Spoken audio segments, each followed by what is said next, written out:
Last time हमने discuss किया था KSE 100 के ऊपर वीकली चार्ट पे जो EMA 21 और 55 की मूविंग एवरेजेस का बैंड है।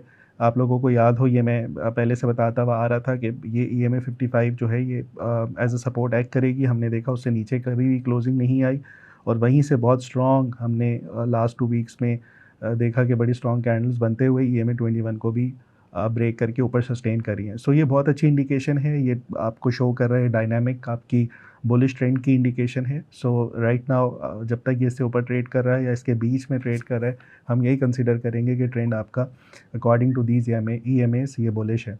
सो ये अच्छे साइंस है यहाँ पर, स्टिल इंटैक्ट है ये पॉइंट। उसके बाद हमने एक और पॉइंट यहाँ पे डिस्कस किया था, EFI का बुलिश डाइवर्जेंस। इसके ऊपर बहुत अच्छे तरीके से मार्केट प्ले करती रही है और कर भी रही है। इसमें आपके वॉल्यूम्स भी इस के अंदर इंक्लूडेड होते हैं इंडिकेटर में। सो यहाँ पे देखिएगा कि जब भी इसके ऊपर बेयरिश डाइवर्जेंस आई, ये तो या ये साइडवेज हो गया, ये ड्रॉप हुआ, उसके बाद बुलिश डाइवर्जेंस के ऊपर एक बेहतरीन आपकी ट्रेंड बनते हुए नज़र आया। फिर हमने देखा बेयरिश डाइवर्जेंस 190 के अराउंड, वहाँ से ये ड्रॉप होता हुआ 140 पे आया, सॉरी 144 के around, and then bullish divergence ये हमने हाईलाइट की, दोबारा से बढ़ता हुआ ऊपर गया। राइट नाउ ये ओवरसोल्ड कंडीशन में तो है, लेकिन इसके ऊपर बुलिश डाइवर्जेंस नहीं है, ये सिंक हुआ है।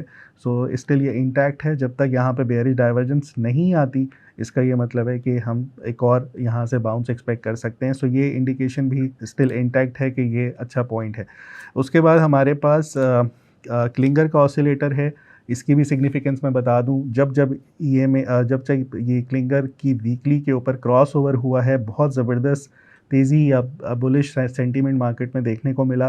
पहले ये 50,045 के अराउंड था, स्ट्रेट मार्केट जो है 65 के अराउंड चली गई, फिर ये दोबारा से क्रॉस ओवर हुआ तो मार्केट 90,000 से बढ़ती हुई स्ट्रेट 110 तक चली गई। अगेन बहुत सॉलिड पॉइंट्स थे, बहुत सॉलिड रैली थी।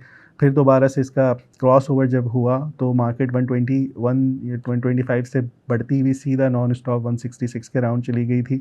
फिर क्रॉस ओवर हुआ बेरिश डायरेक्शन में, वो अभी आपने देखा ही है कि 190 से टूटती हुई मार्केट 140s में आ गई। और फिर हमने देखा है अब यहाँ पे जाके लास्ट वीक इसने दोबारा से जो है वो क्रॉस ओवर ऊपर की तरफ दिखाया है। सो अगेन ये बहुत अच्छी इंडिकेशन है। राइट नाउ इस हफ्ते में जो डेली का क्लिंगर था वो बेरिश साइड पे आ गया। सो अच्छा साइन ये होता है कि जब डेली का भी बुलिश हो और वीकली का भी बुलिश हो। मेरे ख्याल में बाय मंडे और ट्यूसडे अगर मार्केट बहुत ज़्यादा बुलिश हो जाती है 3-4 हज़ार पॉइंट्स, तो ये डेली भी इसके साथ सिंक हो जाएगा। बेसिकली एंड फंक्शन होता है, दोनों को साथ में परफॉर्म करना चाहिए। सो अच्छे बुलिश इंडिकेशंस यहाँ से नज़र आ रही हैं। सो ओवरऑल एक अच्छा साइन है फ़िलहाल ये भी। आगे चलते हैं, हमारे पास अगला पॉइंट क्या है। हमने RSI के ऊपर डाइवर्जेंस यहाँ पे देखी थी, स्टिल इंटैक्ट है। सो यहाँ अभी तक कोई बेयरिश डाइवर्जेंस एसएच नहीं आई, सो ये अच्छा साइन है।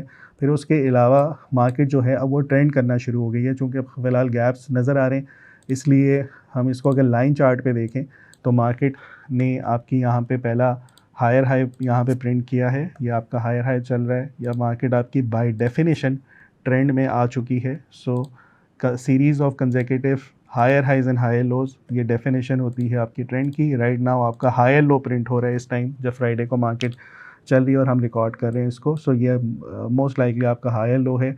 ये इंडेक्स को 163,000 से ऊपर ऊपर रहना चाहिए, तो आपका higher low by definition intact रहेगा, ट्रेंड बाय डेफिनेशन इंटैक्ट रहेगा। सो ओवरऑल ये 5 बुलिश पॉइंट्स हैं। मेरे पास बेयरिश पॉइंट्स क्या हैं, हम काफ़ी टाइम से देखते हुए आ रहे हैं, वीकली के ऊपर बेयरिश डाइवर्जेंस बनी है, लेकिन वीकली के ऊपर बुलिश डाइवर्जेंस नहीं आई, और अभी फ़िलहाल ये सिंक हो चुका है, लेकिन स्टिल हम इसको कंसिडर बाय डेफिनेशन इसी उसमें करेंगे कि बुलिश डाइवर्जेंस नहीं आई थी। सेकेंडली ये बहुत ज़्यादा गैप्स बना गई है इंडेक्स, यहाँ पे भी गैप बना हुआ है। ये जो गैप बना हुआ है 165 से 168 तक का जो आज फिल हो रहा है, इसके अलावा एक गैप बना हुआ है 151 से 159,000 के करीब। ज़रूरी नहीं है कि गैप्स फिल हों। हमने 2009 में और 2010 में देखा 6,000 और 8,000 के ऊपर आज तक वो इंडेक्स के ऊपर गैप्स बने हुए हैं जो आज तक फिल नहीं हुए। इसी तरीके से हमने यहाँ पे देखा था पाक इंडिया वॉर के दरमियान 25 मई को, यहाँ पे भी मार्केट गैप छोड़ गई थी, ये भी फिल नहीं हुआ हुआ। सो हम कह तो सकते हैं कि अगर ये गैप्स फिल हो जाएं तो बहुत अच्छा साइन होगा, नहीं हो रहे तो फ़िलहाल हम यही कहेंगे कि बेरिश उसमें है कि ये इसको पुल करे नीचे और आपके जो गैप्स हैं वो फिल हो जाए।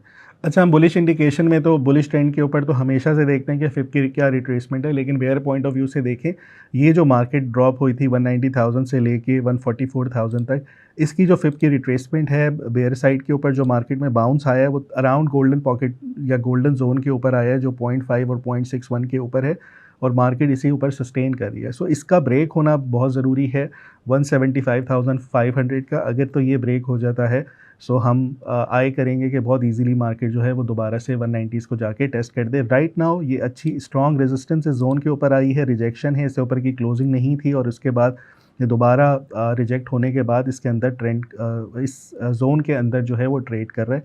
हो सकता है यहाँ पे थोड़ा बहुत साइडवेज हो जाए, लेकिन गोइंग फॉरवर्ड ये जो अब रेजिस्टेंस इसने डिफाइन की हुई है 175,400 500 की स्ट्रॉन्ग रेजिस्टेंस कंसीडर की जाएगी बेयर पॉइंट ऑफ व्यू से। इसका ब्रेक होना बहुत ज़रूरी है। सो ओवरऑल अगर मैं पॉइंट्स टेबल पे बात करूं तो मेरे पास बुलिश की इंडिकेशंस या पॉइंट्स जो हैं टेबल पे ज़्यादा हैं, बेयर्स के कम हैं। स्टिल हमारा वेट बुलिश साइड पे ही रहेगा। हम यहीं से आय करेंगे कि ये मार्केट जो है वो 190s के करीब जाए, और जो हमने प्रोजेक्शंस निकाले में 233,000 के ऊपर जाके हमारा जो ABCD की प्रोजेक्शंस आती हैं वो जाके उसको हिट करे। सो ओवरऑल यहाँ पे अभी तक बुलिश लग रहा है। कैटलिस्ट क्या हो सकते हैं? ऑब्वियसली इस टाइम सभी पूरी दुनिया ही इस चीज़ पे नज़र रख के बैठी हुई है कि परमानेंट सीज़ फायर कब होगा, उसकी डील कब साइन होगी। सो अगर वो एग्रीमेंट साइन हो जाता है तो ये सारी दुनिया की मार्केट्स के लिए बेहतर है, हम सब के लिए बेहतर होगा। सेकेंडली हम लोग आए कर रहे हैं T+2 को। T+1 की वजह से मार्केट में काफ़ी इशूज़ आए थे। वॉर के अलावा ये वाला भी एक फैक्टर था जिसकी वजह से मार्केट में सेलिंग प्रेशर देखने को मिला। अगर वापस इसको T+2 की तरफ लेके जाते हैं तो अगेन हम यही देखेंगे कि बुलिश मोमेंटम दोबारा से मार्केट में कंटिन्यू होता हुआ नज़र आए। राइट नाउ इस दफ़ा मार्केट में इंडेक्स पे तो प्रेशर रहा, लेकिन सेकंड टियर थर्ड टियर के ऊपर बहुत ज़्यादा वॉल्यूम्स लगे। बहुत से स्टॉक्स ऐसे थे जो 5-6 रुपये, 8 रुपये, 10 रुपये वाले थे, उनमें बहुत ज़्यादा आपने अपसाइड देखने को मिली, जो कि हैवी वेट नहीं होते इंडेक्स के ऊपर, लेकिन मार्केट ट्रेडेबल थी। सो अभी भी मार्केट ट्रेडेबल है।